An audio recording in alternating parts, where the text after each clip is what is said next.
बिस्मिल्लाहिर्रहमानिर्रहीम। नाज़रीन अस्सलाम वालेकुम। आप देख रहे हैं मेरा YouTube channel natural health home और मैं हूं आपका होस्ट डॉक्टर रफ़ीक।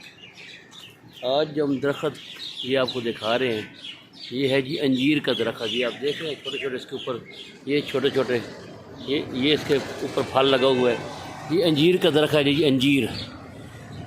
अंजीर से कौन नहीं वाक़फ़। अंजीर ज़माना अव्वल से पेट की मुख्तलिफ़ बीमारियों के लिए इस्तेमाल होता आ रहा है और अंजीर के बारे में अल्लाह ताला ने ज़िक्र फरमाया कुरान पाक में।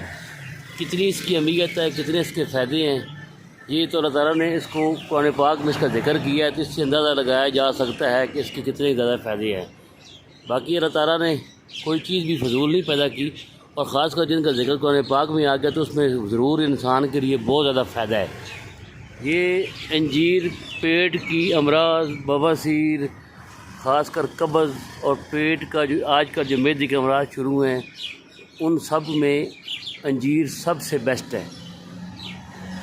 ये देख रहे हैं ये अभी इसका सीज़न शुरू है, अभी ये इसका फल लग चुका है।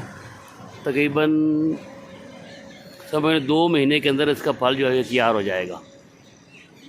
ये 2 महीने के अंदर इसका फल तैयार हो जाएगा, खाने के काबिल हो जाएगा। फिर इसको प्रिजर्व करते हैं, इसको महफूज कर लेते हैं। ये ठंडे इलाके का फल है, लेकिन अब इसकी काश्त जो है गर्म मैदानी इलाकों में भी इसकी काश्त हो रही है। ये हम इस वक्त इलाका जो है ये बनसेरे के इलाके में है। इधर इसके बागात हैं, इधर इसके बाग हैं। तो वैसे ये अब मैदानी इलाकों में भी शुरू हो चुका है। तो इसके फ़ायदे आपको इंशाल्लाह पूरी वीडियो बताते हैं, पूरी वीडियो आपको बताते हैं इसके कितने फ़ायदे हैं, इसको इस्तेमाल कब करना चाहिए और कितनी मिकदार में करना चाहिए और कौन सी एज के इसको इस्तेमाल कर सकते हैं। तो वीडियो में हमारे साथ रहिएगा, ठीक है। तो चलते हैं आगे वीडियो की तरफ।